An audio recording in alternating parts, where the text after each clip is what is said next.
Hi, welcome to all. Today we have deliberately decided to take up a very interesting topic for today's discussion, that is how to start preparing for UPSC Civil Services Examination from scratch, that is from zero. Imagine you are a newcomer and you are completely unknown about the UPSC Civil Services Examination. Then the obvious question is, how should one get started? And that is what we are going to discuss today.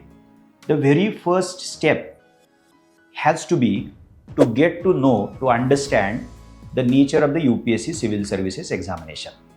This examination, which is known as Civil Services Examination, has three stages respectively. The preliminary examination, in which we have two papers, one is the GS, other is the CSAT. Then comes the very important stage, that is the mains examination, which is written in nature, in which we have four GS papers. You have to choose one optional, and along with that you have a separate paper of essay. And then the final stage is that of the interview or personality test. So thus the very first step for a newcomer has to be to get to know all the three stages of this examination. Number two, in order to take the first process forward, you have to very carefully read and understand and comprehend the syllabus of this examination. As of now, as a newcomer, you are supposed to look into the syllabus of the GS, be it prelims or the mains examination. As far as the pre-syllabus is concerned, it is very short, but the syllabus for the mains GS papers, that is from first paper to the fourth paper, the syllabus is given quite in detail by the Commission. So therefore, it becomes essential for all of you to read the syllabus carefully at least twice. And you may also think of writing it down, so that you can develop a grip over the syllabus. So this is the second point. Then comes a very important step in this process of preparation, that is looking into the PYQs, that is the reading, understanding the previous year question papers of preliminary examination on one hand and even the mains examination on the other hand. Let us take up one example.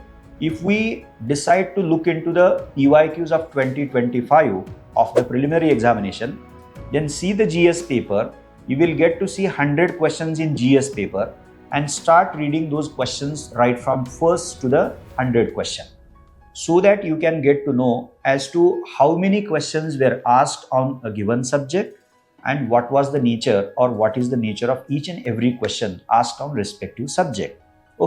Similarly, the moment we turn to and decide to read the question papers and understand the question papers of even the mains examination, for example of 2025, then you would get to see four GS papers, 1 to 4, and respectively you can look into those questions and get to know as to how UPSC in each paper allots a particular number of questions and weightage to each and every subject. That is a very primary thing.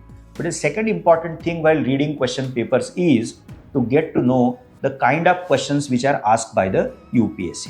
So when we think of reading the previous year question papers, what we are supposed to understand and focus on is to understand and make sense of the nature of the questions asked by the UPSC.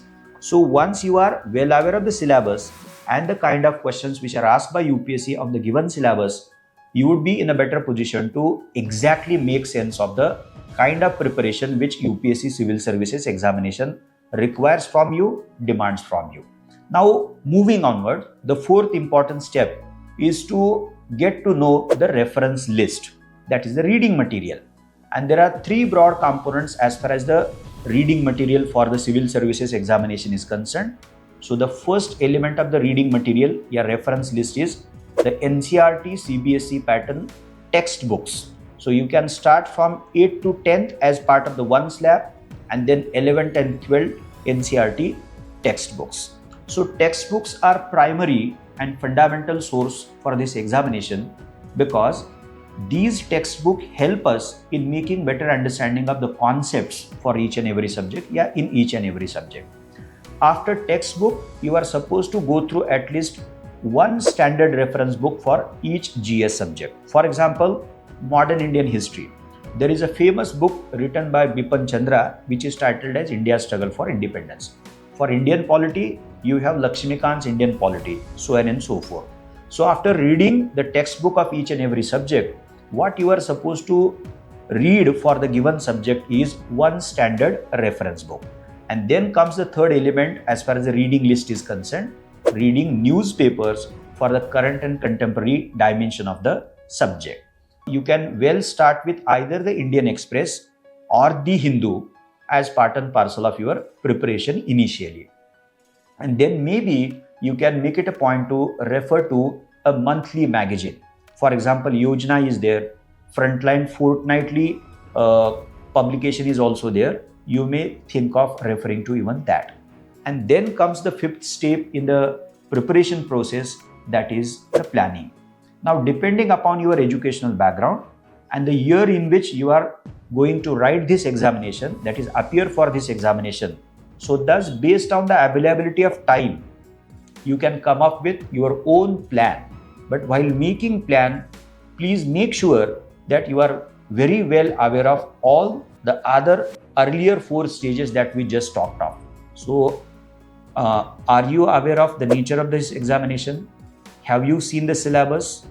Have you read and gone through the PYQs? And then what is the reference material that you are supposed to go through?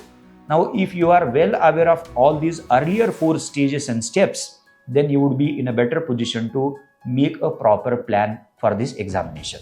Now, besides this, if in case you have any doubt, question and query about the preparation for civil services examination, feel free to ask those through a comment box. We'll try our best to answer each and every question of yours. Thank you.